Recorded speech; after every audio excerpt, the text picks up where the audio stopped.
Primary ignition. This is Star Wars. Look out! Core World News. You may fire when ready. From the doomed seas of Tatooine, I'm Grax Kondak, and you're listening to Core World News, your trusted all-day news service providing in-depth coverage for the latest stories from around the galaxy. Now the news segment rundown for January 30th, 2022. The book report of Boba Fett. But first, this news. Thank you very much, Grex. Welcome everyone to another week of Core World News. Hello, Adam and Grant. Hope y'all doing good. Good to see you again. Firstly, I just want to apologize for a delayed release here this week. We usually try to get out a little sooner than this. We had one of our communications relays swallowed by a Suma Verminoth. All is well now, though, so we're back. Thanks for staying with us. And this is going to be an amazing episode. I'm so in love with episode 5, Return of the Mandalorian, that I could almost explode. But first, as Greg said, we do have some news, some video game news, which, of course, we're all about the video games. At a recent Respawn announcement, they announced 3 Star Wars games in development.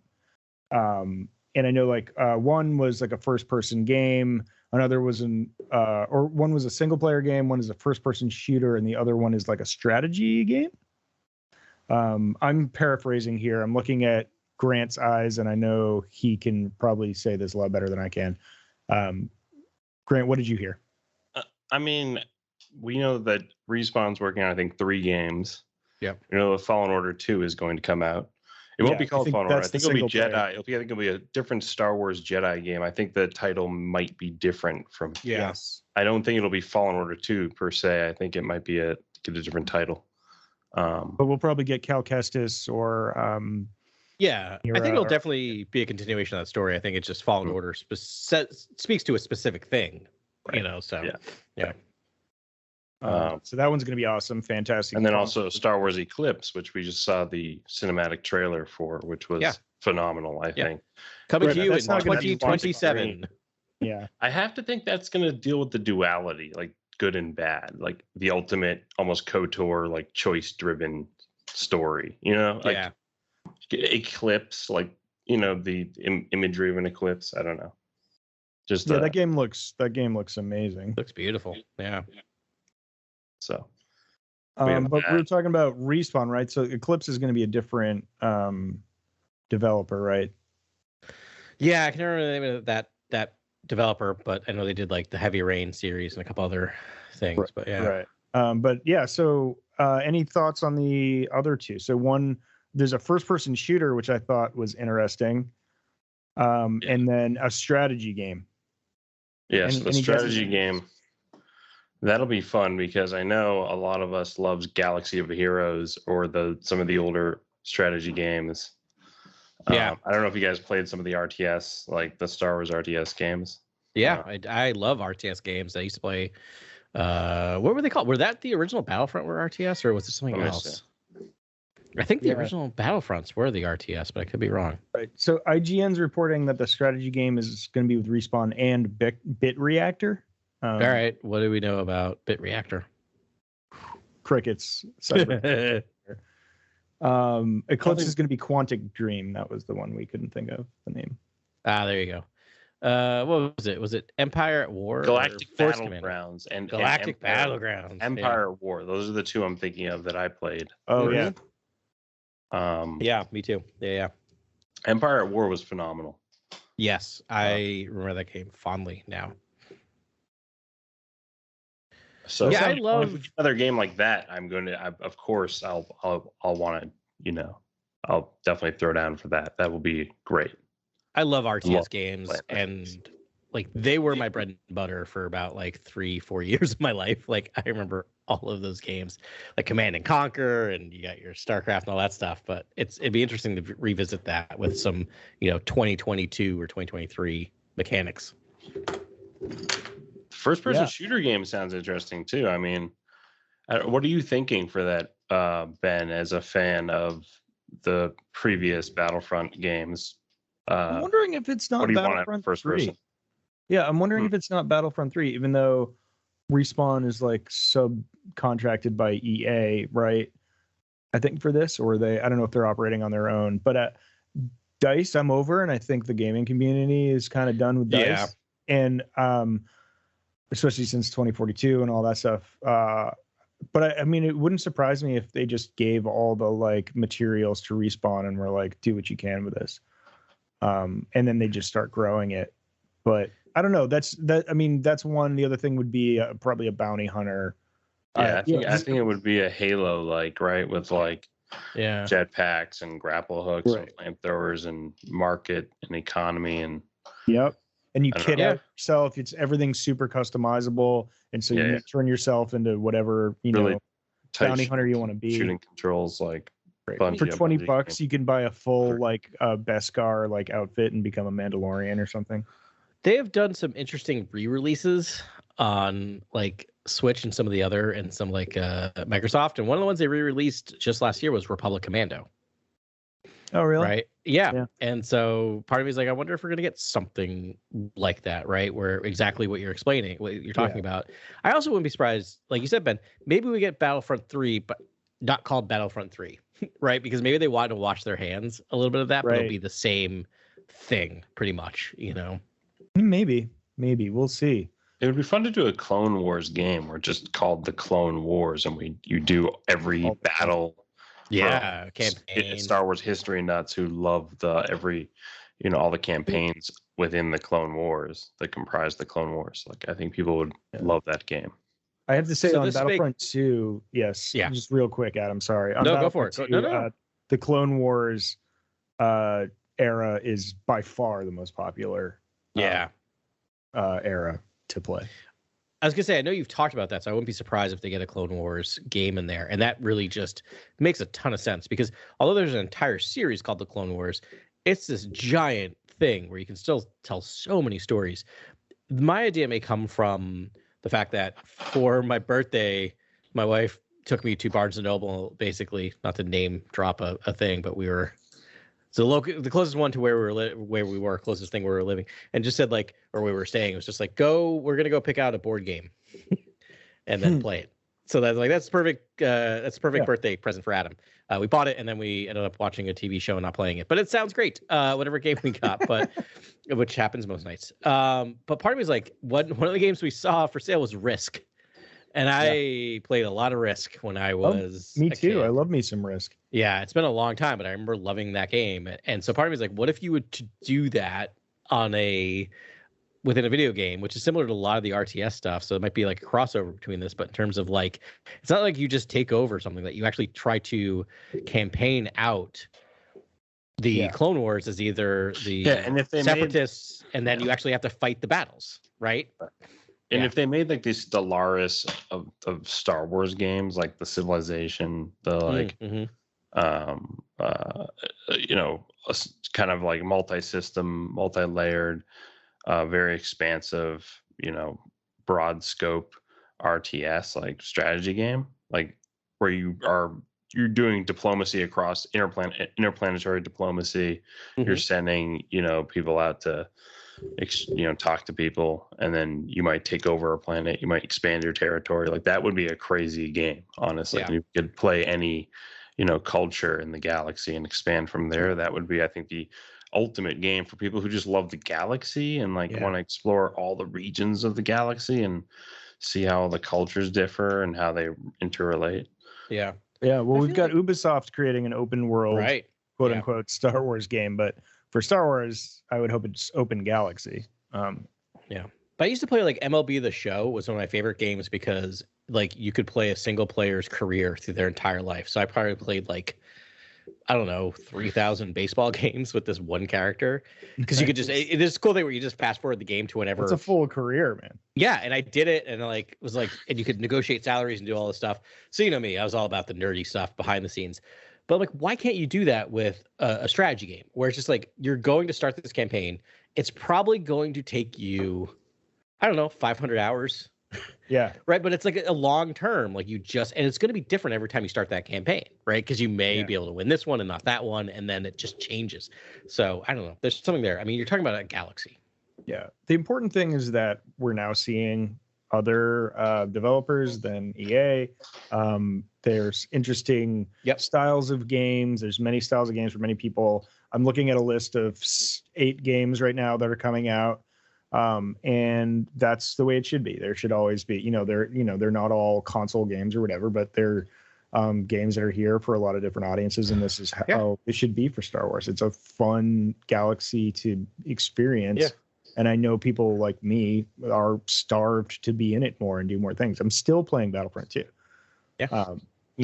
After all. I think after discussing this most recent episode of Mandalorian, I think a lot of us want a sort of like ship crafting, starship, garage sort of customization game of some kind.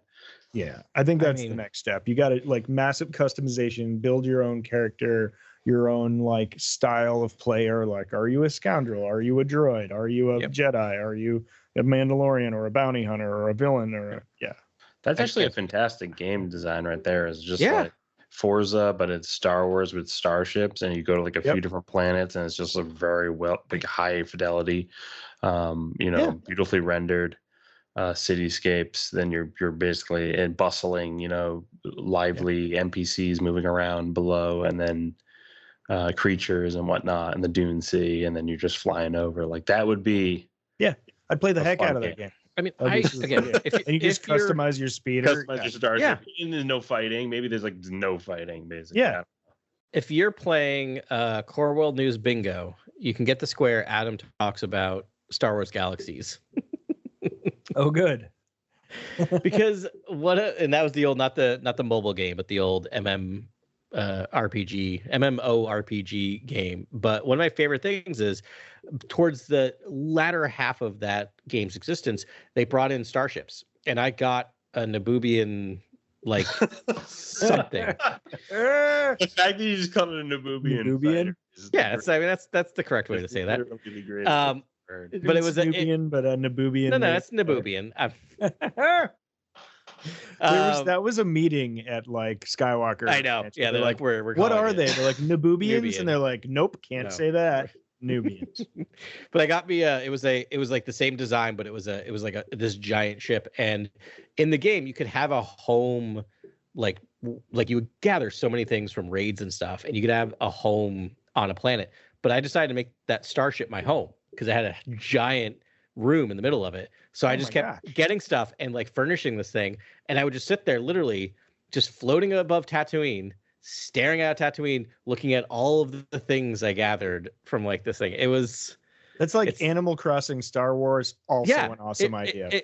That's the thing, is like I would love a game like that, right? Where it's all about like just gathering like trinkets and random stuff and furnishing a home, and just like, and what was great about the game is I would just sit there, and every so often the klaxons would go off because like, some Yahoo would come up into my space and start blasting away. But the thing was a tank, so I would just have time to like leisurely stroll up to the cockpit. It was great. Turn around and blow it out of its like star system. Yeah, and then raid whatever he dropped, and it was great. That sounds like a blast. I'm in. It could be like GTA, where you get like a star system, and like if it's in the galactic, during the time of the Galactic Empire, it's like ties will just form behind you, and then chase you across the stars. And then if like you get 5 stars, it's like a Star Destroyer appears like that. Yeah. I really want my own Star Destroyer. That's what I want more than anything. Totally. That would be super fun. So anyways, we're hopeful again. We're dreaming about Star Wars games, and I'm sure y'all are too. It's about time. Make it rain, Star Wars. Yeah. If you could find the rant, Ben, that you went on like 2 years ago, you should put that at the end of the episode. Which is exactly what you're getting, what you ranted for. Exactly. Yeah. More games. Yeah. Like, give us more games. Right. Why don't you make all of the games? And that's the other thing I want to say, and then we can leave alone, is that they don't all have to be AAA games. Right? They can all be varying levels of games. Right. Exactly. It's quantity over quality, actually, with Star Wars, I think. Just like give us fun little games. Like, it's fine. It doesn't need to be the greatest game of all time. Like, because EA tried that and they missed. But Respawn did a great job with Fallen Order 2. That gave me everything I'd ever want out of a stupid Star Wars. Which is perfect. Every 3 or 4 years, you drop a AAA game, And then between those, you sprinkle in some of these other ones that are just fun. Yeah. So in summation, we spawn 3 more games. Let's do this. And now, to Fistful of Beskar. Turbo thrusters engaged. Oh my god, I can't wait for this. All right. Let's go, dude. Here we go. Everyone ready? Yep.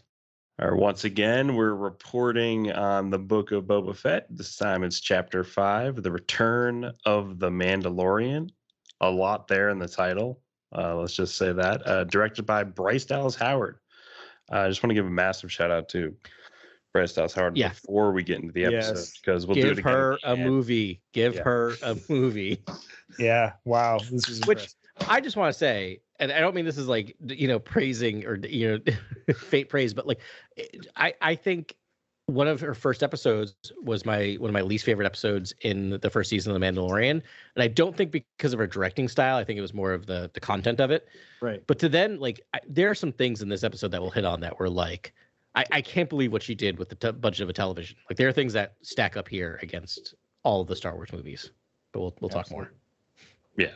I mean, just her handling of, all these elements was just beautiful. And it was indulgent in all the best ways and reverential. And like, it was just a lot of reference to the prequels, which was kind of awesome. Did not expect that coming our way. And we just got like a couple helpings of Phantom Menace just like on play. Yeah. You're welcome. So she was amazing. I mean, we'll get into this. This is the best Star Wars I've seen in a really long time. I enjoyed it. It was like Neapolitan ice cream, except it's just chocolate and vanilla. And the chocolate is the mythology lore bomb spectacular. Yeah. And then the vanilla is just like the grimiest introspection of starship craftsmanship that there possibly could be. Yeah. And the strawberry was the Book of Boba Fett, and there was just a tiny little piece of it in there. Just a piece of it. They messed up on this. Yeah. I welcome this Mandalorian side story. Yeah. Like in the middle of Boba Fett, mainly because I feel like the armor is hinting directly at Boba Fett in this episode. At one point, she brings up the mythosaur and how it's just something of legend. And it, to me, it's just like, it's too uncanny that Boba Fett is now risen. Yeah. I want to say, good. Yo, that's right. Like, he has risen from the grave. He's been reborn. Ooh. I mean, we never get any explanation of. He has 2 logos. One's like a leaf on his front right chest, right, and then he has the mythosaur on his left shoulder pauldron. And like, we never find out why he has that there. No. But now that we know things about clan insignias, the mythosaur clan would be a pretty tough clan, seeing that I think that beast has been extinct for a while, allegedly. I will say about the side story thing a couple of things. One, this shows that they're going for this being premiere television, right? Because any premiere TV show, if it knows what it's doing, has a side story in the middle of its season, right? They all do it now, like where you just follow another character, which I was all about. I had a very stressful and weird week, so this dream, the first time I watched this episode on my own, I felt like I was a fever dream. Like, it really did. Like, I woke up the next day going, no, that didn't happen. That was just a dream. That was weird. That didn't really happen. The other thing is that we know, based on Kathleen Kennedy's like investor meeting last year, the year before, that this is a universe that they're planning on all of these 2 shows in Ahsoka coming together to a giant event, right? And this is how you do that, right? You start overlapping the worlds. Yeah, I wonder about it. What were you gonna say, Grant? No, I just have to think that Boba Fett is going to be involved with the Mandalorians in some way. Again, because he did interact with Bo-Katan and her group initially, so he might then again circle around and confront them again. So I don't know. It seems like it could happen. Definitely. Should we get into it chronologically and then we can do our deep dives? I feel like I just want to give this conversation some organization because it was such an amazing episode. I want to go through it blow by blow. So great. I mean, we had our suspicions right last week. They played the Mandalorian theme when she's, Fennec Shan's talking about finding muscle. And sure enough, it didn't even take, more than 10 seconds. We're in a Klatooinian slaughterhouse on some sort of ring space station. And Mando comes through the door. It was such a great entrance, such a classic entrance. Yeah, totally. And a good quick fake out. Yeah. Right. It was fun. Yeah.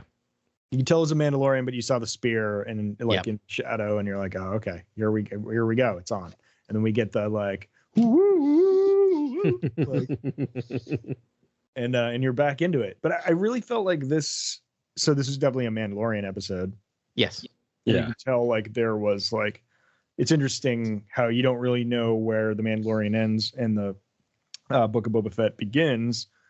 However, there is a pacing difference. Yeah. And this was definitely paced like a Boba Fett episode. Absolutely, right? It was. It felt like Mando episode 1, just a darker Western version of Mando. But also had goofy moments in it that are similar to the goofy moments they like to do in Book of Boba Fett. Like you have him riding a bus. He's basically taking a Peter Pan bus to Tatooine. Yeah. And it's amazing. And that's pretty goofy. It's pretty goofy. There's some really goofy. Dude, the airport gag with the weapons. Yeah. That was 80s high comedy. Yeah. And it made me really nervous and uneasy, but it was great. I was all for it. But you're absolutely right, Grant. That opening scene is probably the darkest scene we've seen the Mando involved in. Yeah. Yeah. People will get cut in half a lot. Yeah, and then beheaded. Yeah. It was great. Again, for listeners, this was an episode where the Mandalorian is the main character featured. Boba Fett's not in sight. It's just Mandalorian, and then he just destroys this gangster and his lackeys around him. Yeah. I mean, let's get the classic line. Pretty gruesome. Yeah, no, go for it. Sorry. Well, no, that was the high point for me. Is the Klatooinian is gesturing at the money on the table. He's like, well, why don't we discuss our options? And he's like, you want options? And he gives you I can bring you in warm or bring you in cold. And I never thought of that as a classic line, but I lost my mind when he said that. Yeah, that's clearly his catchphrase. He uses that every time when he's running it. I saw that Seinfeld meme where Jerry's like, "What's he doing over there?" And it's like, he said he's gonna bring him in cold, Jerry. And it got me so good. Yeah. I think the other thing, kind of big picture, is I could have sworn I remember hearing that this season was going to be 6 episodes long, and then going, all right, so they're doing a shorter, kind of bigger thing than the Mandalorian, and then suddenly it was like, oh no, it's 7 episodes long.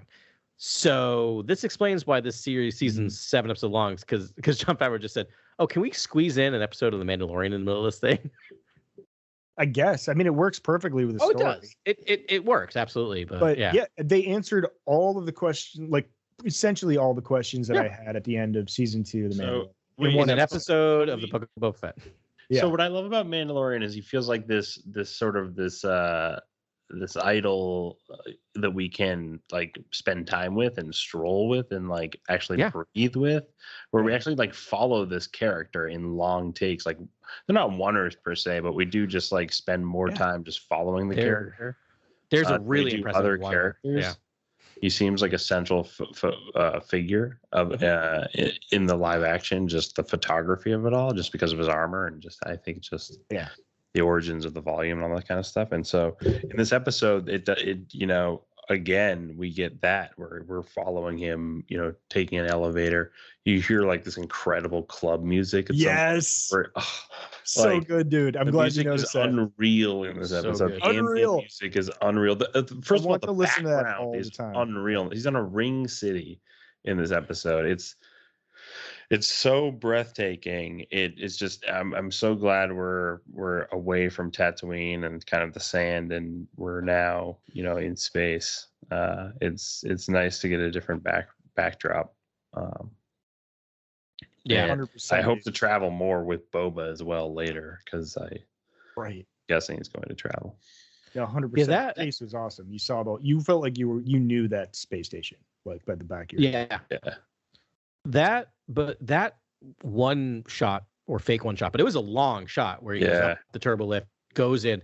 Yeah. That's one of the shots I was like masterfully done.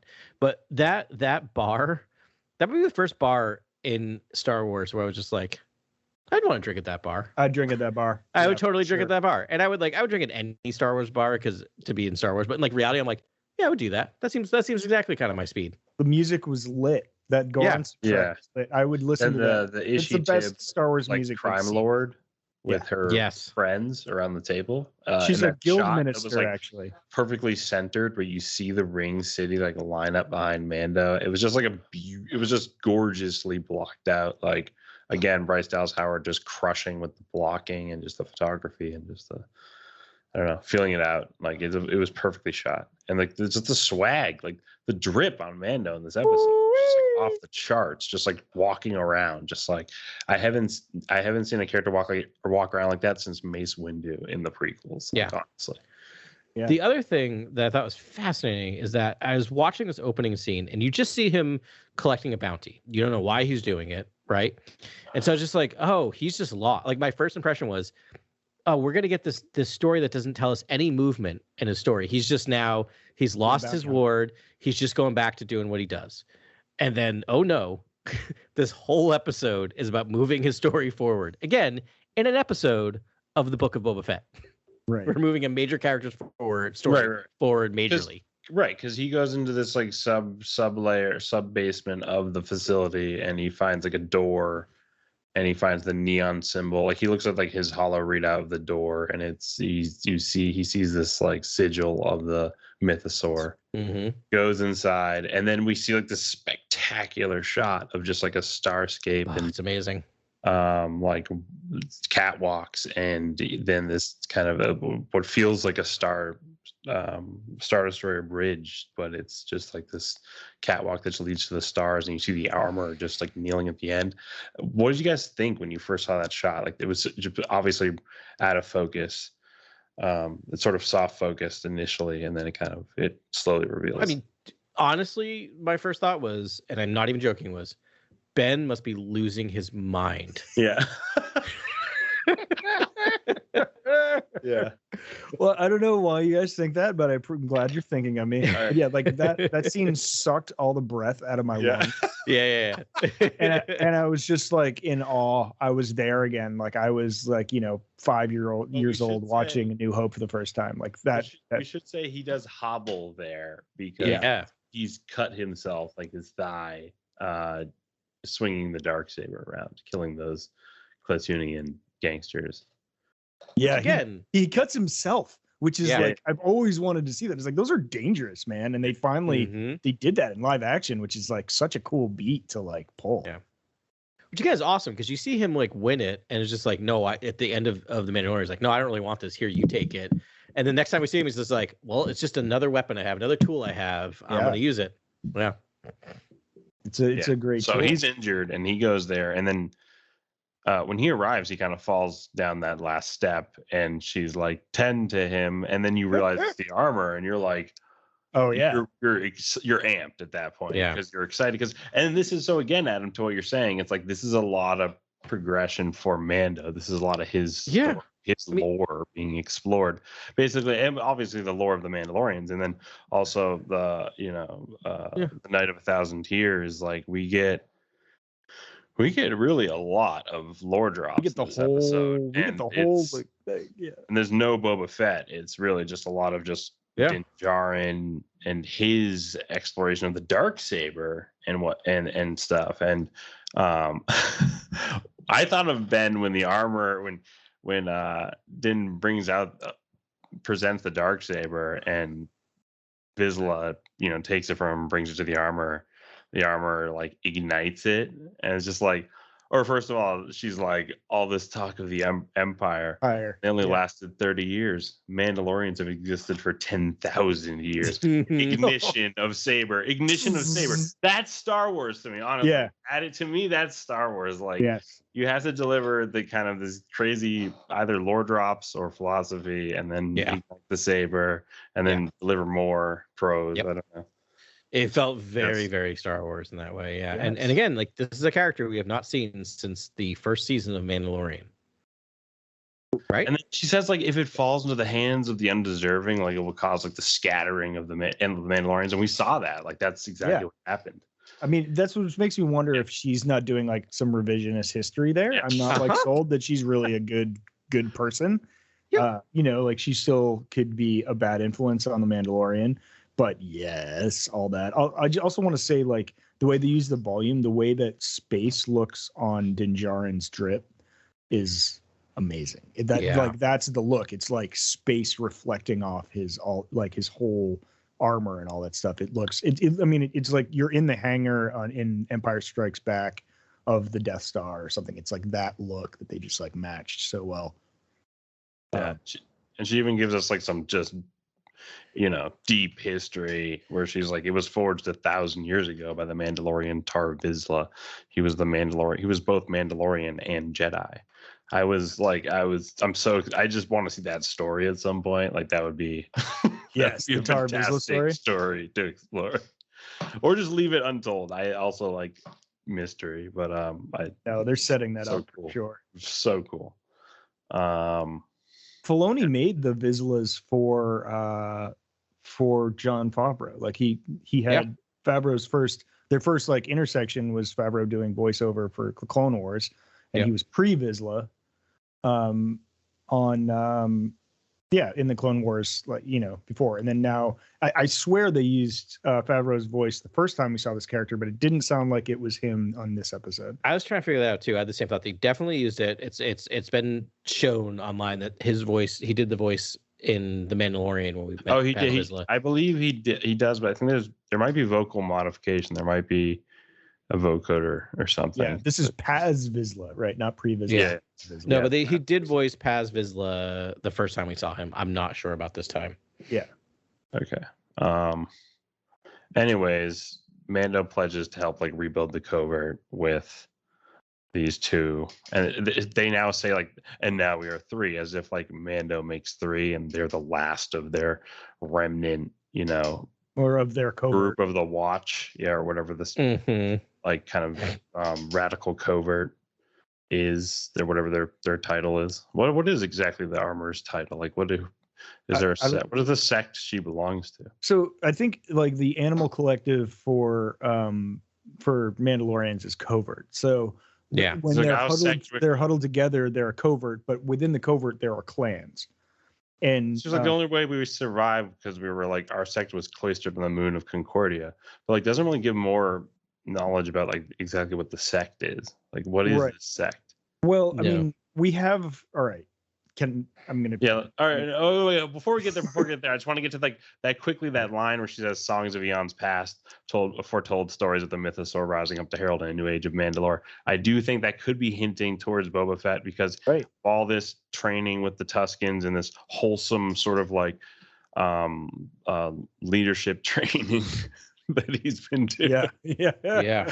And I feel like he could eventually lead all of the Mandalorians. I mean, and especially if like they want to go back to Kamino and they do want to do some revisionist stuff with Django, and not revisionist, but just like make some of the Dark Horse stuff canon, or make some of the like the early Django kind of fiction canon. And where he did fight clans, Mandalorian clans, and he did belong to a Mandalorian clan. So yeah, I think we're getting a lot of vagaries now, because I think we're going to explore a lot more of this in season 3, because with Bo-Katan probably coming back, right, we're going to have different sects and clans talking about what it means to be Mandalorian. And then I think you're right, adding Boba Fett into that mix. Right. You know, have 3 different groups thinking about what it means to be Mandalorian. Maybe that's just giving him an entrance as a contender, because I mean, I really feel like this is Din Djarin's story, and I would be kind of bummed if he was like, Boba Fett became the Mandalorian, and then like I don't know. So does it follow his sidekick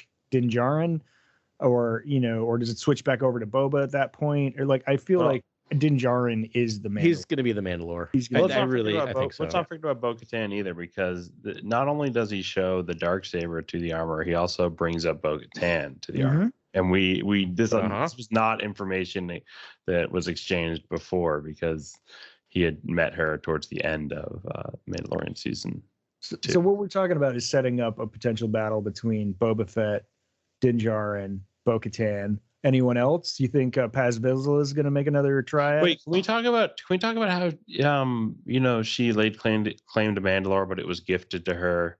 Yeah, the saber was gifted. Obviously, that was by Sabine in Rebels. And then the armor said her rule ended in tragedy, because she lost her, or they lost their way. They lost their way, and they lost the war. Yeah. That was so, to me, that was like, there's something in there that's important. I just don't know what it is yet. Like she also said the end game line or something. Yeah, she also said Imperial interlopers. Yeah. So there's it's like a lot. There's a lot in there. It's a big story there. Yeah, it's a lot of story. There's a lot going on this episode. There's a lot of someday. There's a lot of dots or yada yada yadas in the storytelling that are going to get filled in throughout. Because talking about being filled in, we've talked about this whole thing about. We know that the Empire wiped out Mandalore, but they haven't really talked about how, right? And then we actually, in the Book of Boba Fett, we finally get a little bit of that revealed with a flashback. Basically, they ripped the scene out of Terminator 2, but it was a flashback. Oh, the Night of 1,000 Tears with let's talk about Night of 1,000 security Tears. droids. Yeah. That's. I just wanted to see one of the KX droids step on a skull, and it would have been Terminator. I know. Or a Mandalorian helmet. Do the shot of them stepping on the Mandalorian helmet, which there's a lot of restraint. They were there. I'm proud. The helmets were there. Yeah. Yeah, the helmets were there. I did see them charred. In the foreground. But the probe droids were a nice touch, I feel like. And it was like, I feel like that was irradiated, probably, Yeah, so like it was just vicious, dude. I could just see a moth being like bomb the entire planet, and then like send droids through like the irradiated like aftermath. Yeah. Fallout. Somewhere in this, we get one thing about the armor that I like is that you mentioned she does some lore drops. She also has a Yoda-ism in this that was awesome, which is persistence without insight will lead to the same outcome. Yeah. That is such a mentor line that Carly was watching this with me second time. She's like, oh, I want that cross stitch on a pillow. It is Einstein's definition of insanity, right? Exactly, right? That's exactly what Carly said too. But I like this, that we're getting these mentory one-liners again, right? Like that's awesome. Yeah, all of this is like classic Star Wars. We can't skip past the spear and no, right? That happened before, time right? For all of it, So basically, the armor asks Din where he got that spear. He says he used it to fight off Moff Gideon. Moff Gideon and fend for his life with it. And then she says it should only be used for armor. Like Beskar's not used for weapons. And then he decides to melt it down, but he's like, he wants to melt it down for a foundling, for a specific foundling for Grogu, is what he says to the armor. And she agrees, and she starts forging what I believe to be like some sort of chainmail. Yeah, I think so. Shirt. Yeah. Some kind. It sure packs down small. It's like fits in a coffee cup, but but he's tiny. Yeah, he's not a big dude. Yeah. That'll be interesting because, and I mean, I don't know. One of us was saying how he was going to become a Mandalorian and get armor again. Is that again? Oh wait. So a little behind the scenes. Ben texted us, I think, on Wednesday morning and said, "I will probably not get to see this on Thursday if you don't, so radio silence, please, because we have a shared text string." So I watched it at like 8:00 on Wednesday, and I texted Grant separately, said, Ben is going to lose his mind on this episode because literally everything Ben had said and wanted came true in this episode. Yeah, everything. Like, yep, everything Ben wanted to be a Mandalorian. Yep, Grogu's coming back real soon. Like, Yeah. Grogu's around the corner. It's Grogu has as Beskar armor now. Yep.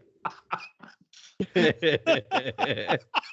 the things. Give me Let's all go the back. things. We really need to rewind because I feel like you may have predicted like weapons so or true. a helmet or like something of nature. Oh, like I did. pajamas, It was pajamas. I forgot. No, when you see Grogu's lightsaber, it's gonna have the the stick shift is gonna be part of his lightsaber. It'll be totally. that's basic. Yeah. Good call. Good call. Love the. I will never doubt training. you again when it comes to the Mandalorian. Yeah. Thank you. And I don't want to skip over the saber training in this, the dark saber training sequence. Nope. Where she's saying some like what sound like Mandalorian words, like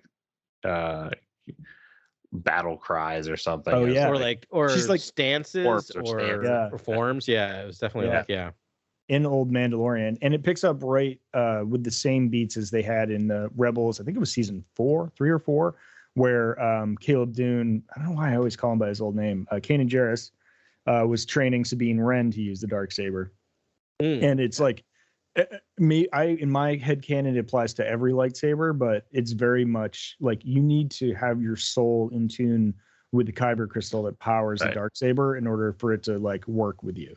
Because to that mentor line of the persistence line, like that's after Mando is just struggling with this sword and it's like super heavy and he just can't fight. And to me, that's all. I always thought that's what Jedi training was like. It was like when you first started using a lightsaber, it's like very difficult to hone that skill, balancing it, the dexterity, keeping the blade safely away from you, as well as like using it in doing astonishing feats, to stop laser bolts, things like that. Like, it just, you have to get there, and I don't know if it happens right away. So yeah, it's cool, especially with non-force users using, because I think force users sort of like inherently can attune themselves to the Kyber crystal that they're working with. But for non-force users, I think it's more of a struggle. The Darksaber seems uniquely Arthurian though, because like it's like almost like worthiness is tested. It's much like Mjolnir or something, because you get Excalibur. Oh yeah, Excalibur. Right. Yeah. And then because even Paz Vizsla like picks it up for a second, and he has a super difficult time wielding it. Like whoa, like he can barely lift it. Yeah. And it's like. I would love to see Boba lift it, and he lifts it with such grace. Like he's already such a honed warrior that your people are like, whoa. Like when he lifts that sword, you're like, oh, of course, he is the Mandalore who will unite. Yeah, you might be onto something there, Grant. Yeah. We might get that in episode 7 or 8, where it gets knocked out. And similar like Cap and Thor, like Captain America might just be like, whoop, yep, and then everyone else I know. What if someone? What if someone could spin it quickly? Like that would.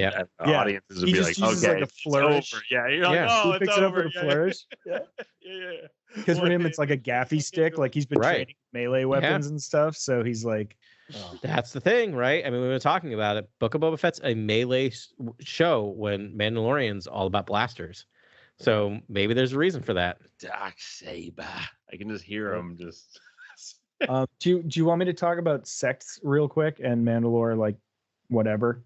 Sure. Just to get it out of the way. History 101, like 101.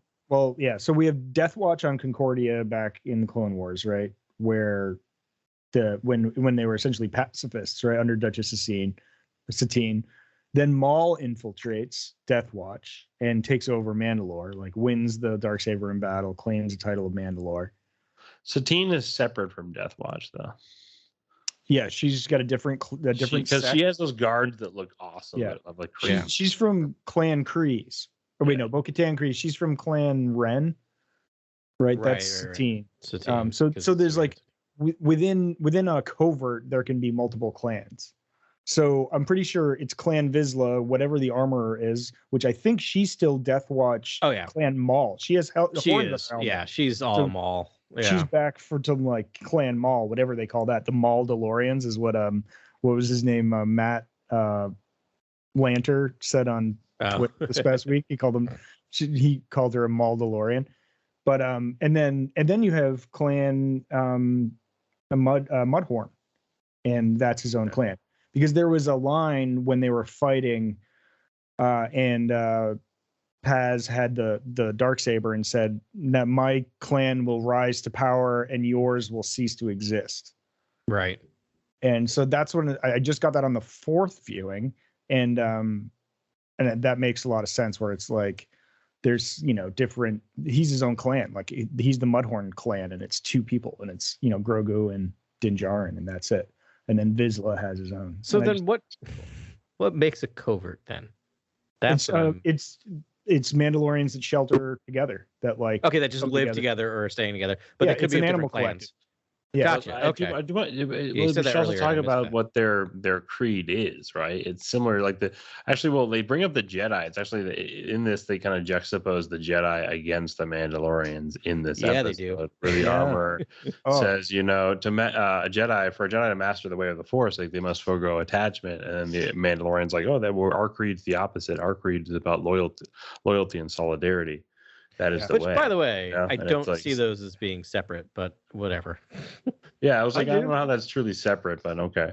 I'm in on that. I get that. I mean, they're diametrically opposite, but there's truth to both of them, right? I mean, but that's saying that Jedis aren't loyal, and we've seen Jedis be very loyal to each other and to other things. Like, I think it's a false dichotomy. Well, so that's the second word, right? Solidarity.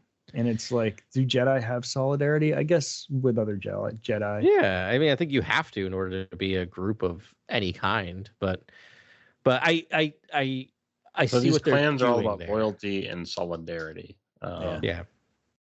Okay. And see, that seems kind of broad. Like, I hope they dig into it a little more. Like, what do they really stand for? Like, what are some of their weird practices? Like, I want to know their other, besides like they open dueling, like they can just duel anyone at any time. One of their weirdest things is if you ever take your helmet off, you're done. Yeah, that's true. Ever. Yeah, and then we see that in this episode, which is Mandalorian no more. It's just brutal. Tough look. Hardcore. Again, this is like classic Star Wars. Every beat hits with like 1,000 tons of bantha voodoo. You can only be redeemed in the living waters and the mines beneath Mandalore. Yes. If they're said to like all be collapsed or gone, or like after what she says, it's like he's like they've all been destroyed. She's like, this is the way. Every time they say this is the way, I like what a brutal ending. Yeah. It's really setting up a really interesting path for the Mandalorian to follow. One of the things I love too is that he is so still a believer in this creed. Yeah. Right.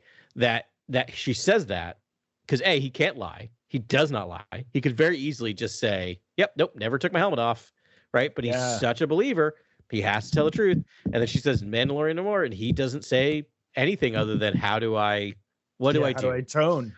Yeah, it got very Christian for like tone. I mean, seconds. this is it's very leave apostate. That's what apostate. Yeah, I don't even know what that word means, but it's not awesome.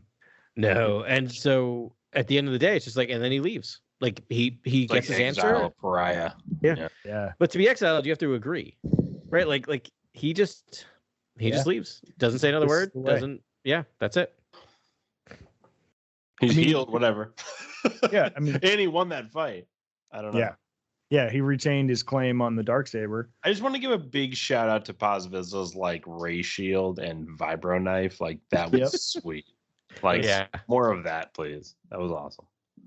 Yeah, I've read about vibroblades a bunch of times, but they finally like showed what a vibroblade looks like, and it's exactly how I imagined. Yeah, it looked awesome. Thanks for doing that. It's also a brutal fight because when like the Mandalorian like loses the Darksaber, he pulls out a knife. He stabs Paz Vizsla like 4 or 5 times. Brutal. Just like in every tendon, it's gruesome. Like when I watched the second time, I was like, ugh. Oh, yeah. Yeah. All right, let's get to so this episode is sort of split. It's like got an act 1 and an act 2, and the act 1 is like act 2 is very different. It's very feel good. It's nostalgia, but and then I'll also say this, like a thing on nostalgia is when we're revisiting like design elements, like locations or legacy characters, like from the Star Wars past, like it's okay if there's predictable outcomes and it feels like reverential, like this episode does, and you don't need your expectations to be like played with to create alluring plot twists. Like you can enjoy nostalgia. That was the thing. The plot twist was that it was not predictable, but I guess like it just did the thing it said it was going to do for like a half an hour. Yeah. And it was just like, for me, it was a warm bath.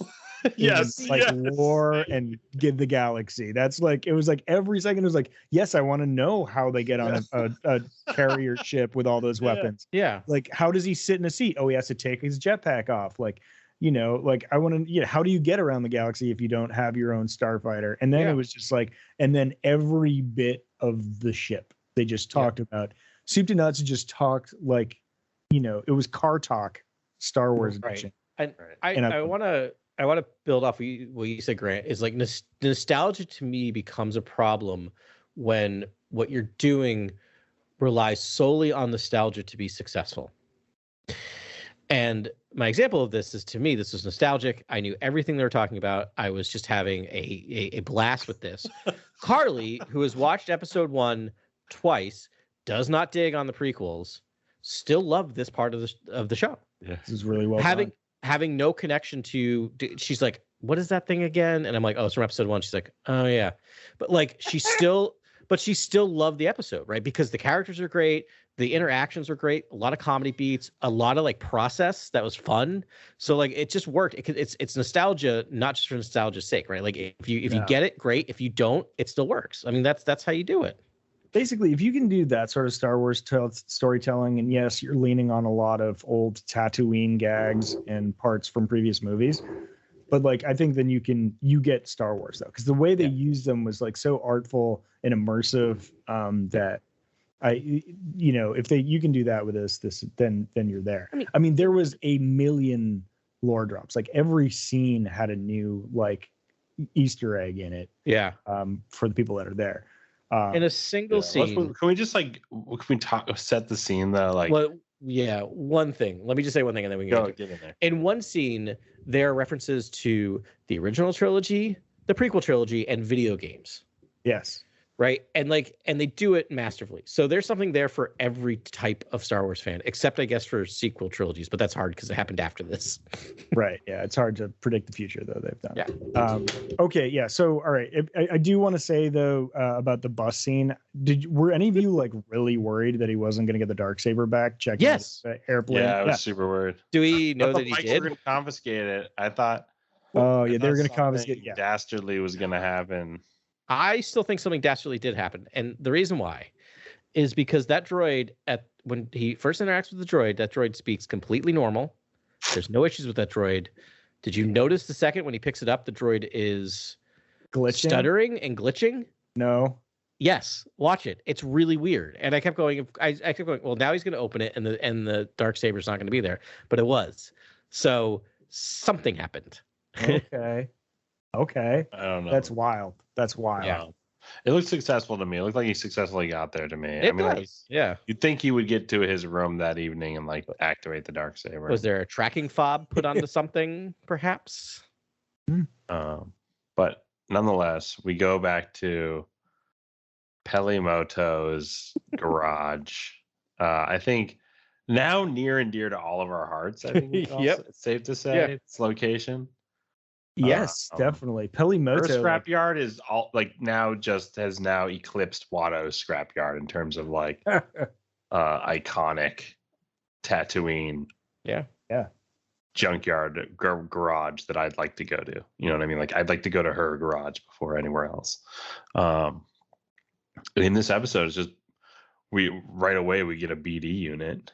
Mm-hmm. Oh yeah. First thing we see is a BD unit, which is like could be my favorite droid. Like honestly, BD1 and I'm assuming this is the BD unit, right? This is Cal Kestis's BD unit. I don't think so. I think it's green. Identified. So I think that one's like orange or something, orange and blue or something. And this one looks. I thought it was blue. I thought it was the same one. It also depends on how you played that game, because you can change BD's color throughout the entirety of that game. Yeah. But I think, yes, I think canon-wise, yeah, that's right.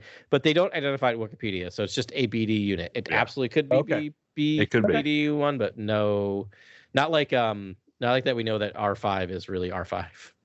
Yeah, we do need R5, and then Treadwell. R5 is the actual R5, by the way, and R5 is talking trash like this entire episode. R5 is unstoppable and savage. And savage needs to be arrested. Yeah, when she's talking about taking the like droid like unit housing out, we need a restraining bolt on R5 ASAP. Out of hand. He's out of hand. Don't let him near the starfighter.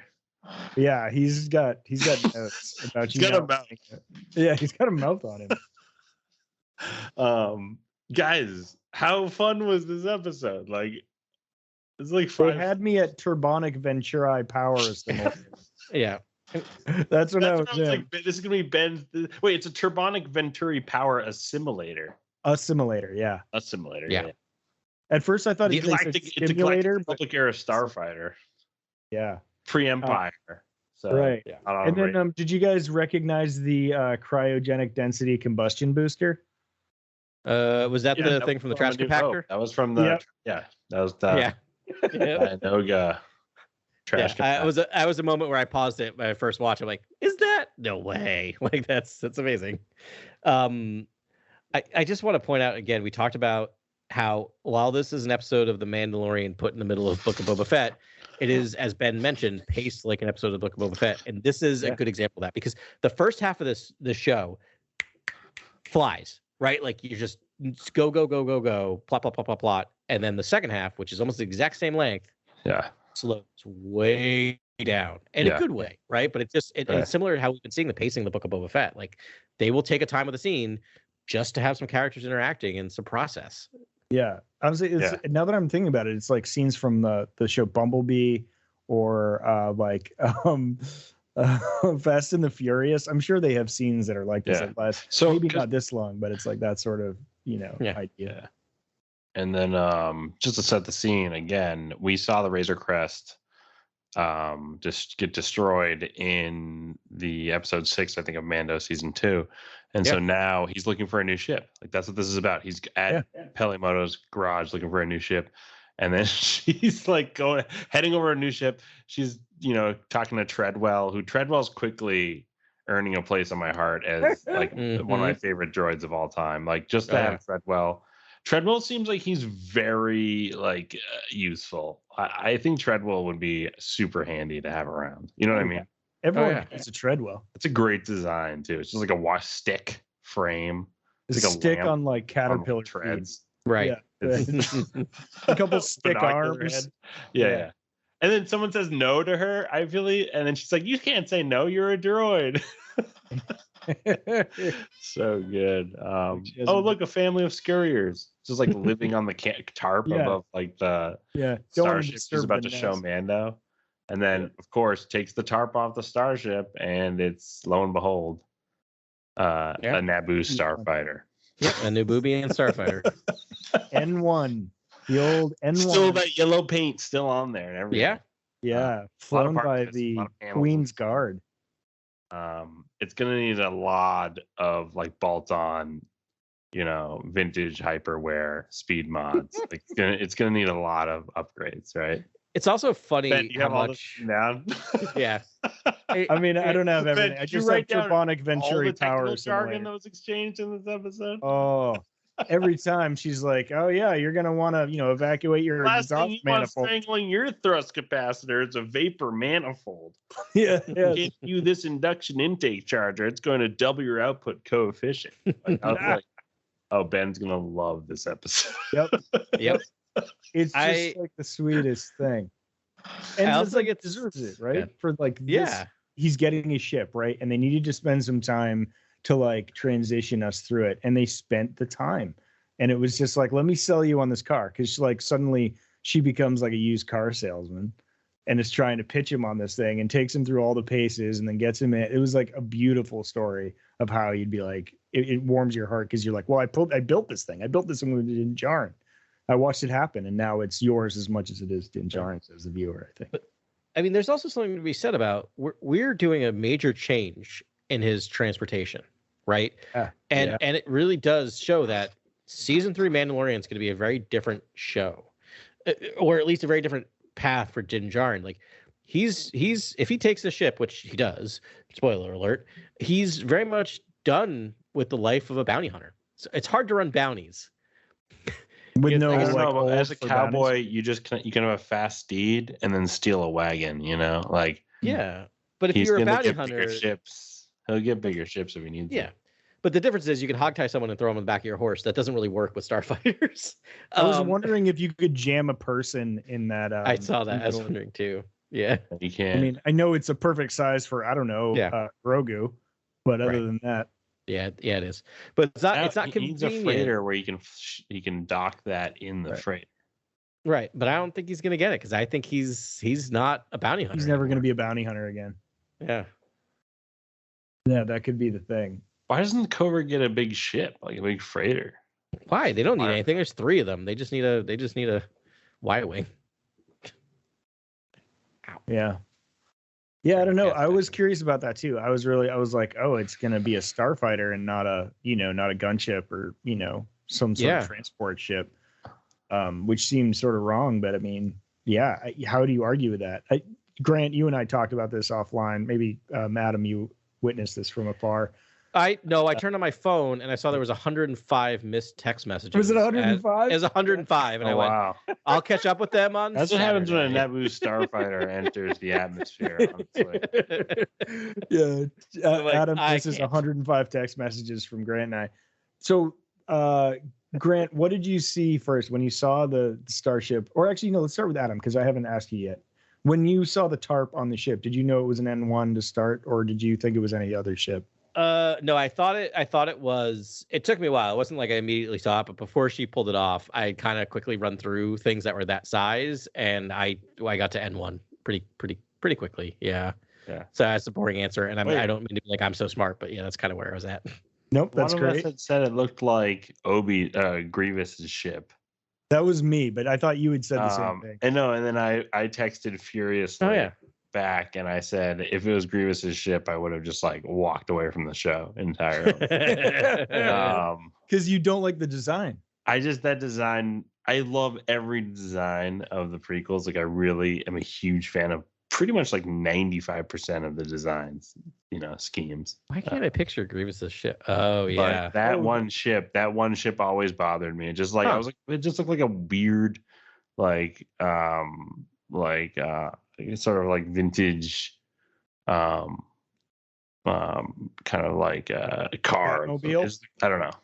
It looked like the 1989 Coupe de Ville, like a Coupe de Ville, sort of like. Yeah. I don't know. Just a weird. It just looked kind of strange. It didn't feel like Star Warsian to me. Yeah. Macquarian, really. It felt like I don't know, sort of more like it almost looks like Battlestar Galactica like or something. Brutalist or like Art Deco and like weird and like 20s. Yeah. I don't know. Yeah, I know what you're saying. I'm looking at it now. I can see that. It never really bothered me, but now after you said all that, if Mando got that ship, I would have been like, please don't. But then when it was the N1, I was so amped because I was thinking about the modifications and like what you could do to that ship and getting the yellow off it and not having it be so, bright and noticeable, like having it be a little bit slicker and a little bit more like kind of like played to the duller tones. Like it could be a really cool looking ship, like so stripped down. It could look awesome stripped down. They kind of like that's what Millennium Falconed an N1, right? Like they made it more like Millennium Falcon-esque, where it's like exposed thrusters. And I didn't think you could do that because I was like, what if you nick an asteroid with like your exposed, too much science. Too much science. I don't know. I don't bring science to Star Wars, but yeah, I don't know. George kept it tight. I don't know. Like I never asked questions with George. Like I don't know why. I was just like, yeah, that makes sense. Like the docking rings. Yeah, that makes perfect sense. Okay. Right. And then she's like, this can go to hyperspace without a docking ring. I was like, really? It can? I don't remember that. No, I mean, I can't wait to see him do that in that thing. It must feel like riding down a highway in a what is that like? shopping it's like cart. losing in space. It's so like it's this thin piece of metal between you and the cold void, vacuum of space. I was like, that's just a starfighter is like fun, but I feel like the Razor Crest, like he was a little sad when she was like, what do you mean? He's like, where's the Razor Crest? Right. He's like, I thought you got another Razor Crest. No, he was like walking out on that.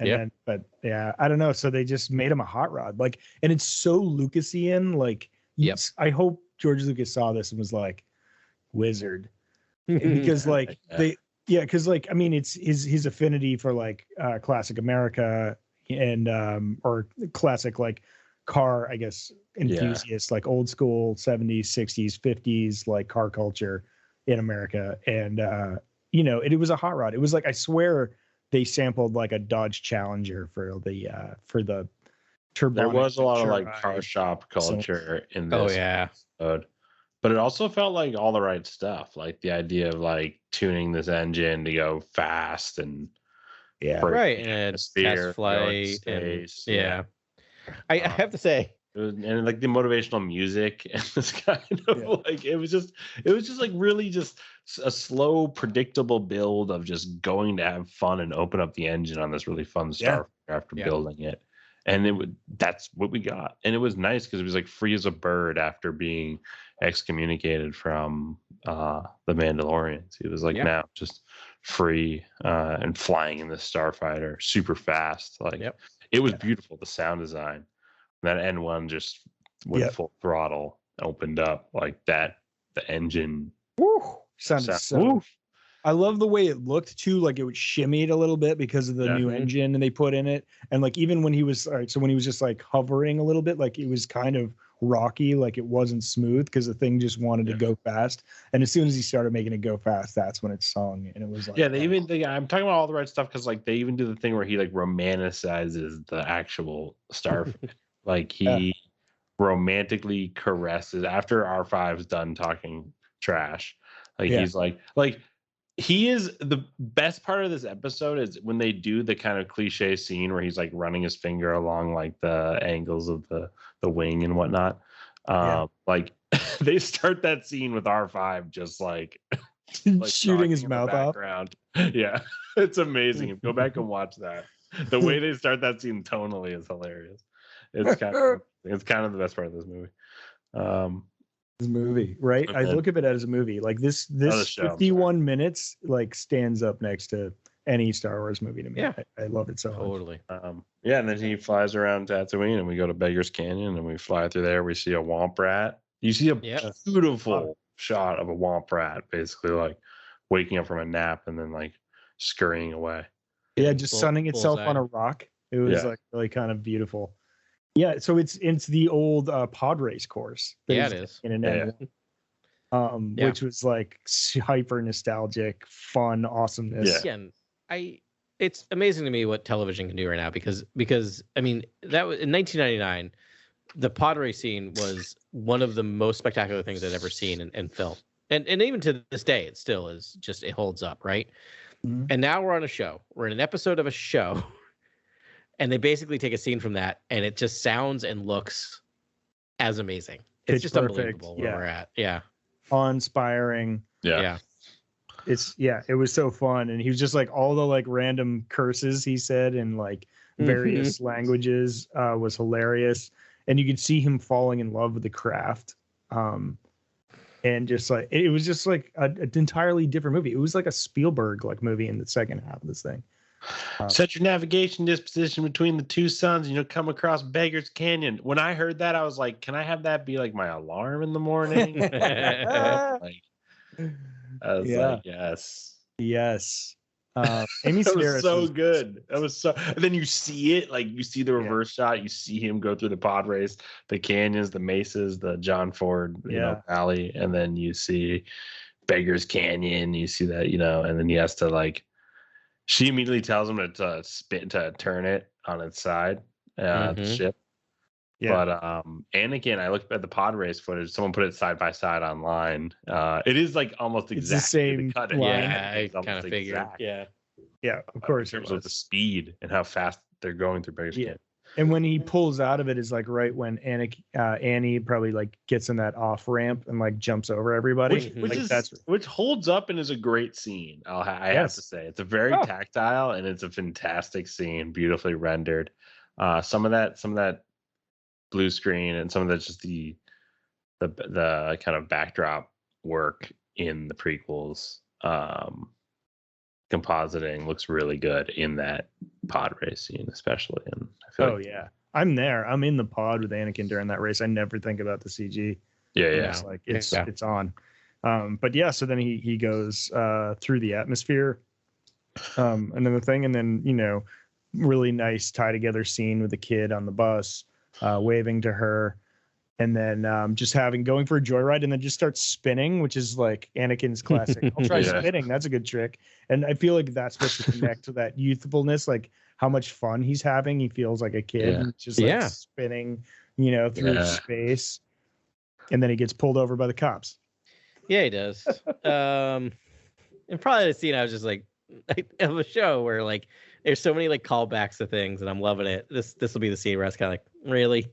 It's mostly, I didn't mind him getting pulled over, but I'm like, why is Tiva in everything that ever happens with right. Din Djarin? Makes sense. Also, why are they patrolling Tatooine? Like, I don't know. It's a worthless rock, as the Hutt twins said. Like, I don't know why the New Republic's like, oh, let's go here. Well, I mean, in the last time we saw him, he was talking to Cara Dune about their things going out here in the Outer Rim. So I guess he's probably just investigating stuff. That was going to be the Rangers of the New Republic, I'm sure. That was going to happen and then didn't. But it is odd that he's always around. Unless we're going to find out there's a reason he's always around. Maybe he's secretly tracking the Mandalorian. So the one that like set off the alarm for me was not Captain Tiva, but the other one, Lieutenant Reed. Yeah. That was Max Lloyd Jones, which is a pretty great actor. And I'm just wondering if like he was going to be in Rangers of the New Republic. Do you know what else he did? He was Luke stand-in in season 2 of The Mandalorian. Oh, no kidding. He was the one who did like a lot of the the acting, like that I think they mapped the face on him. Oh, no kidding. So maybe that was why it was like a holdover from that relationship. And they're like, we'll give you some actual FaceTime. Yeah. Because I thought like maybe there's still some casting they did for like Rangers. And then like they're like, well, we want to try and make it up for you and get you in the show in case Rangers doesn't happen. Which maybe they did, right? Maybe off of what he did in The Mandalorian, they were casting him in that, right? It makes sense. Yeah, like you said, he's a good actor. Yeah. Do you guys want to talk about like his characterization, like how he's sort of stringent on enforcing New Republic law? Yeah. In the Outer Rim, and sort of asking for registration and. Yeah, it doesn't paint the New Republic in a very good light, does it? No. Yeah, it's interesting. It's a new angle to explore. I always thought this was this was the sort of politics that I thought the sequel trilogy would explore just a slightly, ever so slightly, not too much, but just explore the sort of the troubles of a democracy, a nascent democracy, and how shaky it can be at first, especially after a totalitarian rule. Yeah, how does a rebellion form into an actual sitting government, right? That's very difficult. Yeah, it's really and getting in a galaxy to agree on a government. Yeah. Like that. And I don't know. I think we'll see some more stories from here because it is still between the original trilogy and the sequel trilogy. There's a lot of real estate for them to tell stories, and they're filling it in now. But I think a lot of these stories will be told. Yeah. And again, don't forget the Book of Boba Fett was just announced at the very end of the last season of The Mandalorian. It was a bit of a surprise of a show, right? So I wouldn't put it past them if they're not still cobbling together a fourth show in this Mandoverse. Yeah. I'm not convinced that this isn't The Mandalorian, like this whole season, like because like Boba Fett is a Mandalorian. Like I'm wondering if when they set out, they're like, well, it'll start with this character Din Djarin, and then we'll go to Boba Fett, and then maybe we'll go to Bo-Katan. Or like they had sort of this plan, but then they're like, you know what, we'll just make it its own show. But it's clearly they're indelibly intertwined. So yeah, I think they're doing that shared universe thing where it's going to be They're just going to have their own separate stories, but they're going to interact quite a bit. I mean, we're basically going to have, I would expect, the Mandalorian in the last 3 episodes of a 7-episode season, right? Yeah. So he's almost there for half the episodes. Well, so what do you think is going to happen next episode? Are we going to follow Boba Fett, or are we going to follow the Mandalorian? Or we're going to follow Boba Fett, but there's going to be a time jump, and he's going to come back and be like, "Well, you can't believe what I just did." Wait for it. Season 3 of the Mandalorian. Like, that's my guess, is that we're not going to see Grogu. I know I think Kevin Smith is putting all of his money on that we're going to see Grogu in Book of Boba Fett, and I would put all the money that we are not. That this story that he is saying at the very end to Fennec Shand, I have to go up and visit a little friend, is going to be something we see in the Mandalorian season 3. This is a side quest. It's not next episode. We're not going. I don't think so. Okay. I think we're going to jump back to the Boba story. Maybe we get the Mandalorian kind of coming in at the end of the episode saying, "I'm back, ready to help out." Without Grogu, but you're saying without Grogu. I think without. I don't think they're gonna use Grogu in this. I think they want to save him for Mando season 3. Mando 3. Grant. That'd be my guess. What do you think, Grant? If you want him sooner than later, you could get him at the end of this. Maybe like one of the last beats for Mando is that he goes, and it's almost like wide shot. You don't even get that close to the interaction. Yeah, or is that a post credit? Yeah, it's almost season like 7 sneak of like the whole thing. 7. Yeah. Because you don't want to do if he does too that, much he'll miss there, the because battle, like that's right? Luke. That Grogu equals Luke to me, and I feel like I almost thought that was the send off for Grogu at that point. That's the point for bringing Luke, was he's such a major character that like the second you bring him into the story, you just want to see Luke join up with Mando on the adventure, or the adventure feels less than. You know what I mean? Like, you just want to see what like the central Jedi character would do on this story as well. You know, just because you've already introduced him, and he's got a lightsaber and uses the Force and stuff, and there's all the nostalgia built in there. I think I understand that. I'm glad you said it that way. You're right, because there's so much gravity around Luke's character, right? It's like as soon as you see him, you want more of him. Like he's that guy, right? I'm gonna make a guess. At first I thought what you thought, Adam, pretty much to a T, but I think actually he's I think we do like split episodes where they do flashbacks. Yeah. Instead of a flashback, the first half of the episode is Din Djarin going to pick up Grogu, and then I think the second half is going to be whatever, moving the plot forward for Book of Boba Fett. Yeah. Well, then that's probably what's going to happen, because Ben knows clearly what's happening in these shows. Yeah. Wait, Boba Fett and Luke should have beef theoretically, though. Like. Why? Because he's a real Jedi? Because Luke's a real Jedi? Because Boba Fett. Oh, actually, no, you gotta cast him in there the pit. when he fell into the pits of Carcoon. Like, it's, I don't know. To me, wasn't it? It was Han dumped him into the pit, right? Yes. Blind Han took out Boba Fett. But Luke is the one who created the chaos that caused Boba Fett to engage. Right, but it was kind of on Boba Fett that he fell into the pit. Like, it's kind of Luke's if he gets bested, he gets bested. I'm starting to think be the lightsaber character I'm talking about that triggers Boba Fett. You know what I mean? Like, I'm thinking could be. We have a lot of speculation flying around on our podcast, which I'm very proud of, and I'm excited to see unravel, which will probably all be false, but it's fun to have around anyways. How amazing would that be that Mandalorian goes is basically like, I have to go protect a friend, and Luke decides to join him, right? Because he believes in the Mandalorian because of protecting Grogu. And then the second he walks around the corner and he sees Boba Fett, and you get, what? Where? Boba Fett?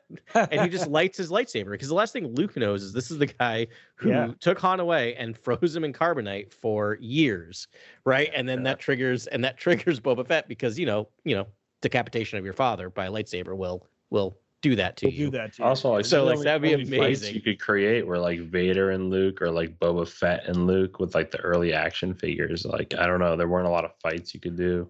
Yeah. With like the first action figures for Star Wars. So yeah, I feel like Luke could be in there. I'm starting to think though with Boba Fett with the with the Sarlacc pit. I think with the Boba Fett we've seen in the show, he's just like, no, that's on me. I don't think he has any animosity towards Han or Luke for that, because he's just like, that clearly showed me that I was not where or who I needed to be, because I got hit in the back by a blind guy and fell in a pit. That's on me. Like, that's not on the blind guy. Yeah. That's on me. He's more mad at his, at Jabba for making him go up against a Jedi, like for someone else's coin. Like, mindless gods. Right. He doesn't want people. His beef is with his slave owners, Yeah, I gotta be honest, like I didn't have full buy-in for the characterization of Boba Fett in like right off the bat. It kind of slowly developed, and then chapter 4, we really talk about his motivation. He really swears off crime lords and bounty hunting and being stuck in that system, unforgiving system of dumb, jealous, sinister crime lords sending him to do their dirty work. Like, he's just finished with that. Like, it's the writing's on the wall in that episode, and like it's important to have that beat. And now I can believe in this different Boba Fett, because in my mind he's a merciless bounty hunter, a few words. Like, he's kind of the mysterious hired gun. But he doesn't talk to very much and kind of keeps to himself, and like his silence is what you pay for. You pay for that silence almost, like to get it done. Yeah. I mean, for a professional. If you think about it, like, I just think if a person who's in a career for a long period of time and then is forced out of or loses that job in Gets a stuck very in a bear trap, but in a very weird and sudden way, it will give you a midlife crisis and make you question everything, right? Because literally, he painted himself that way, right? I'm this merciless bounty hunter. Everyone fears me. And then I get knocked in a pit by a blind guy, right? Isn't that going to completely make you question everything about who you thought you were? Like, if I was so good, how did this happen to me? Right. And he's been in tons of tight scrapes that he's got himself out of. But that was he almost died the worst death you could die on Tatooine, which is saying something. But I agree, Grant. Like, it took me a while with this version of Boba Fett because it did not line up with my headcanon. But I've loved the storytelling in this, because I mean, Jon Favreau is no dummy. He knew when he was writing this Boba Fett that this is not what the fans were expecting, right? And he's just like, but I'm going to keep going, and I'm going to trust that the fans will follow and trust. And like you said, by episode 4, I'm completely on board. I get why this is the character we're seeing now. It makes sense to me. I feel like it's pitch perfect, honestly. Yeah. Like, I feel like it's Tamara Morrison's crushing. I think it's kind of this pulpy, fun character that I'm almost getting Han Solo vibes out of Tamara Morrison, which is Harrison vibes. Like, I'm almost getting like classic Han Solo vibes out of Tamara Morrison. In the like, he's just compelling on the screen, and I just want to see him do things in the galaxy. And like, there's a lot of other characters where like I could care less if I see them do things in the galaxy. But Tamora Morrison's definitely, like, this Boba Fett is definitely a character I want to keep on watching. Just walk around Tatooine. And everything he says just sounds incredible. The armor again in this episode sounds incredible. I think you were texting a few days ago about the armor, and I was like, like, they talk about not taking their helmets off a lot, to the point where it's like almost like a massive setup for them taking the helmets off. Yeah, like, what are you hiding under there? It's like almost like the biggest setup ever. And I'm like, are we all just like staring at the setup right now? Like, this is the setup. This has been there since the beginning. Like, the armor is going to eventually take her helmet off, and she's like Satine or something. Like, I don't know, some shit. Like, if Fennec can come back from the gut wound, like, where's the Satine gut wound fix? Didn't Duchess Satine got her head cut off? No, she got stabbed in the gut. Like, Maul, I think, just stabs her in the gut, and that was it. And she had a tearful goodbye. It's Maul. Maul's actually got a third set of spider legs. And... Oh, the armor is Maul? Yeah, that's what I'm going with. Man. Sad prediction. Mace Windu. It's Mace Windu. She takes off the helmet and the voice yeah. just flicks back to like Samuel L. Jackson's voice. Right there. Yeah, it's Grand Moff Tarkin. I'm just using all the old school Snoke theories and just putting it on the armor. She could be like a Satine sister or something. Was Ursa Wren like devout? I feel like she was not. She was chill. Ursa Wren, that's Sabine's mom. Yeah. No, they're on the same team. I'm sure they were all part of that debacle. Yeah, Rey's mom, the armor. Right. She's definitely Death Watch, right? So if she's Death Watch, she's not a Sabine. She's just a new character. Let's just be real. I mean, a new character. She's not a Satine. Yeah, is what I meant to say. It's a brand new character. But I mean, maybe a character from Death Watch. If you look, there was like a female. Actually, I feel like Sabine, Duchess Satine's sister, was in Death Watch. Yeah. So Real Wild. Yeah, but she never had the like Maul armor. Like no. The armor has the Maul. Why doesn't she lead the Mandalorians? Why doesn't she challenge Din and lead? I don't get it. I was wondering the same thing. I was like, she seems like the most advanced fighter. Like she knows all like the different stances. She could easily. She really could have beat him while she was like training him. Because she has a plan. She beat him like while training. Like she's at the end of the training, she's just been like, just give me that. Because I don't think that's what she's about. I think she's a. And also, Din Djarin has 100 ways to kill her. Like frankly, like she's not wearing much Beskar, and he has like whistling birds. So here's the other thing: is if you kill him, you've lost a believer, and right now you have 2 believers underneath your tutelage. You kill one, you're down to 1, and you can walk into who are you going to walk into with Darksaber and say, "I'm the Mandalore." Who are you going to tell that to? Because you can tell that to Ren or like Sabine's walking around, she'd be like, no, cool. You need followers in order to like actually use that to your advantage. Right. So it would be no reason for her to have the Darksaber at this point. While this tinfoil hat, it's Omega. If we're showing the armor in the Book of Boba Fett. I don't think so. I don't think so either. But if you're going wild speculation, that would be wild. I would love to see Omega. When it comes to their like coda about like not taking off the helmet, it's like, and then you think about Boba Fett, like Boba Fett, his relationship to the armor is a little different. Like but also the same. There's also a lot of similarities. It's like he's like, I'm more convincing in my armor. Like he likes wearing his armor because it gives him power. It's like, it's his strength. It's his sigil. It's his like, his brand, it's his crest. Yeah, it's everything. But it's not about religion or belief. It's I know. So I wonder how that could intimidation. Collide. Yeah, because I almost want to see. I want to see Boba interact with the armor. Like I almost want to see what that conversation is like. I always look for characters who I think have like the most experience interacting in Star Wars. I love the young coming of age heroes in Star Wars. I just feel like I really want to see like the masters talk, and I feel like 2 masters in their respective sort of like careers, for better or worse, like Boba and the armor. It would be cool to see them interact. Yeah, and I wouldn't be surprised if we get it at some point. Yeah, me either. There will be that fight for Mandalore, right? It'd be interesting. I mean, this would be a bigger prize if Boba, as I assume, wins Mos Espa. Boba's gonna walk up to the armor and be like, "You want to get a party?" And then she's gonna see on his like shoulder is just the Mythosaur emblem. Yeah, like, let's party. I guess LFG, and that's gonna be an entire episode. But I guess my thought is like, what are we fighting for? Like, Mandalore is a radioactive wasteland.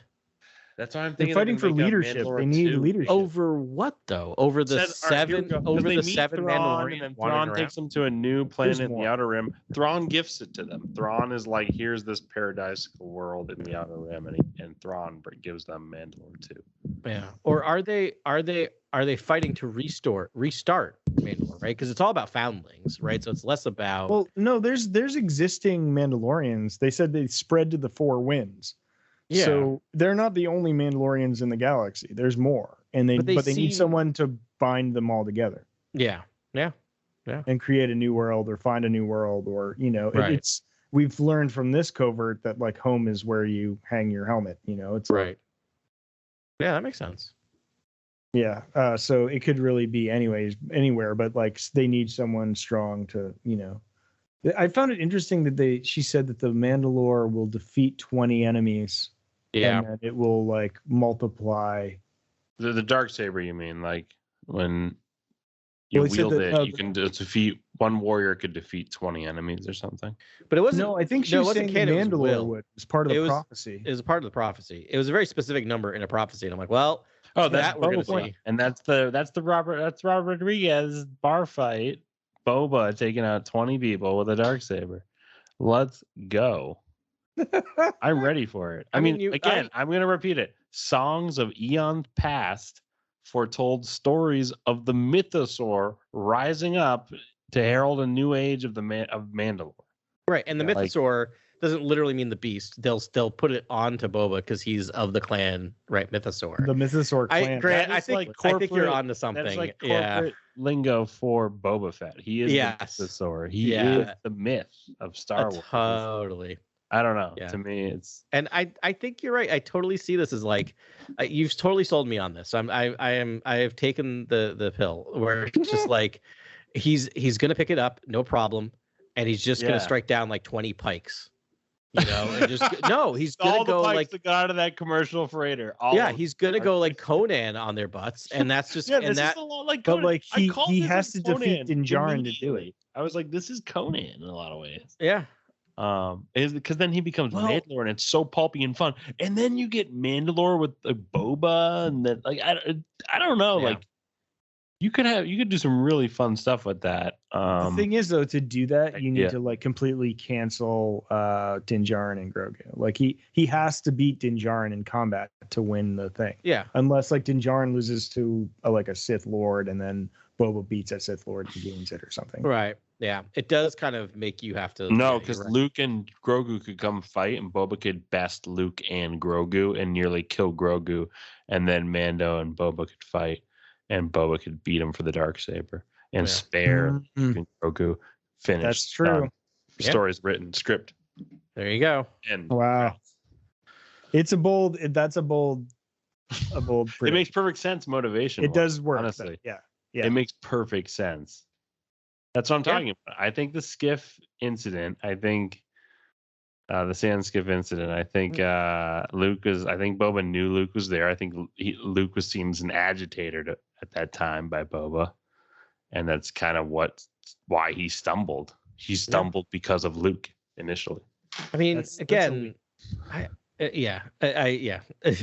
Here's the thing. Like, I think we and Grant might be onto something because at the end of the day, we got a couple of really big wow moments in season 1 and 2 of The Mandalorian, and we haven't quite gotten the Boba Fett. It's been great, right? But there's been no like, oh, I can't believe a Grogu moment or a Luke moment, or even the Darksaber moment at the very end of season 1 of The Mandalorian, or even a Ahsoka moment, right? Like we haven't gotten that yet in this show, so they might be saving something huge for that finale, right? Where you might get a Luke and Grogu.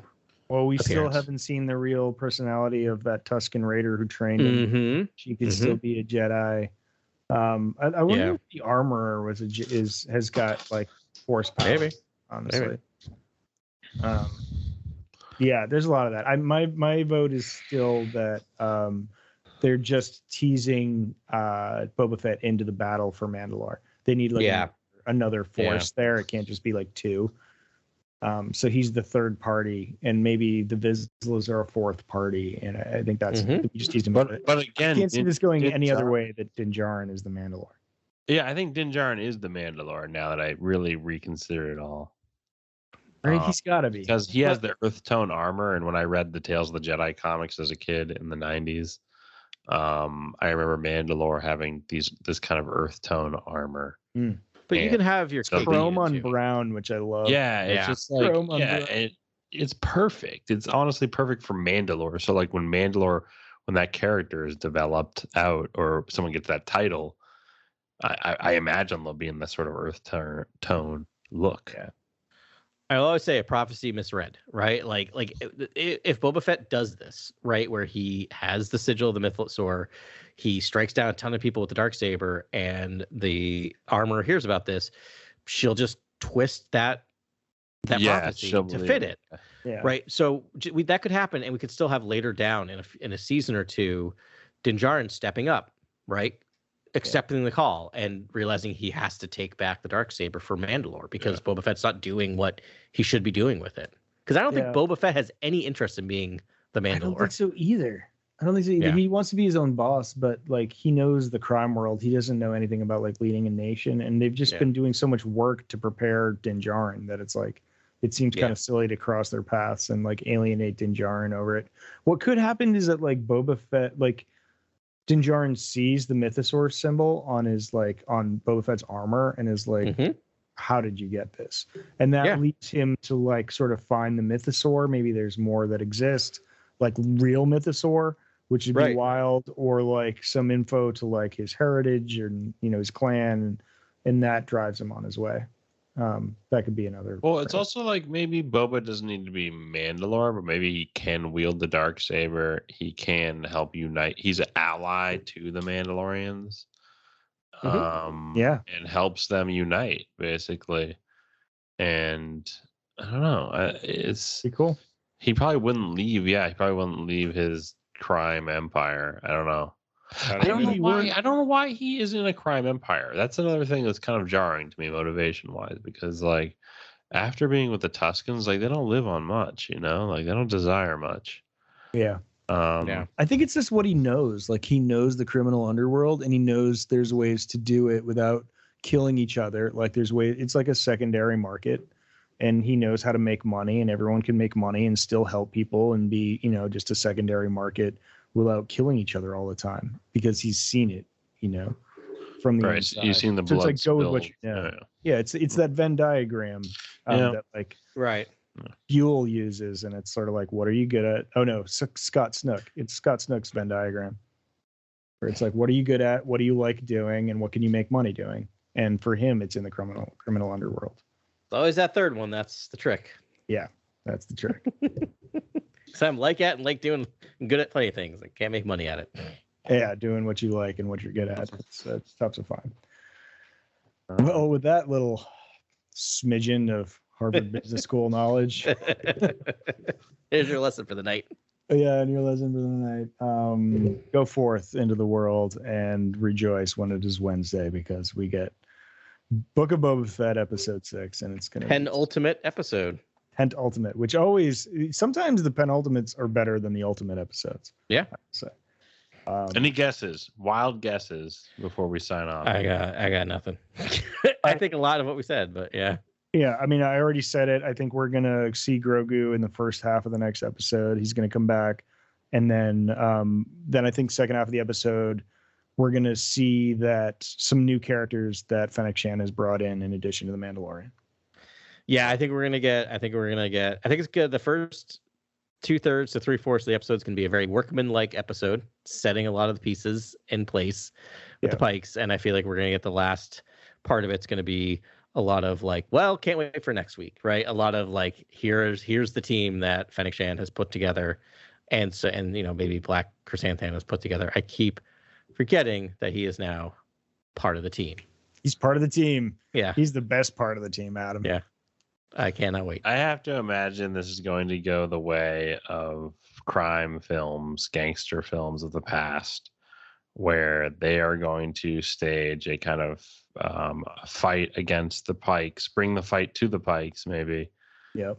Meet them in the field head on, win. But then I think there might be an attack at Jabba's palace. Like there might be something that hits at the heart of like infiltration of Jabba's palace, because that palace is beautiful, and I would love a long fight through the palace, because I think there could be a lot of payoff there with a lot of, especially the Rancor in play and whatnot. Oh right, we have to see Boba on a Rancor too. Yep. Yeah. Which isn't a mythosaur, but like, are we going to split hairs here? No, but if we have, that would be amazing. And God, I forgot they teased Boba on a Rancor. Like that's going to happen. We're going to. Rancor. I also love this idea because they've done so much work in the last few episodes of actually like showing the geography of Jabba's palace that you could do a long tracking, like a hallway fight basically throughout multiple of these rooms, like through the kitchen, through everything we've seen, you know. Yeah. Turns out that Butcher Droid, we missed this last episode, was actually in episode 2. Yeah, was he on the cruiser that Padme and Anakin take to Naboo? That's correct. It's the one that hurled a racist slur at R2D2. Yeah. They also make some great pancakes in that scene. What's that? There's some solid pancake making in that scene. Yep. Droid pancakes. I love that movie. Rad. All right. Well, we'll do it next week. Thanks very much for listening to us this week. Again, sorry for the late release. Hope you get a chance to listen to this because this episode was the bomb. It was so wizard, Annie. And then, we'll do this again next week, and we trying to get as close to Wednesday as we can, but sometimes it's not till Friday. Or Sunday. Everyone's doing their best. Or Sunday. Stuff happens. Awesome. Yeah, exactly. Hope you're all healthy and well and enjoying the galaxy far, far away. We'll talk to you next week. May the Force. This is Grex Kondak signing off. For the latest breaking news, follow @CoreWorldNews on Twitter and Instagram. Thank you and good night. Remember, the Force will be with you always.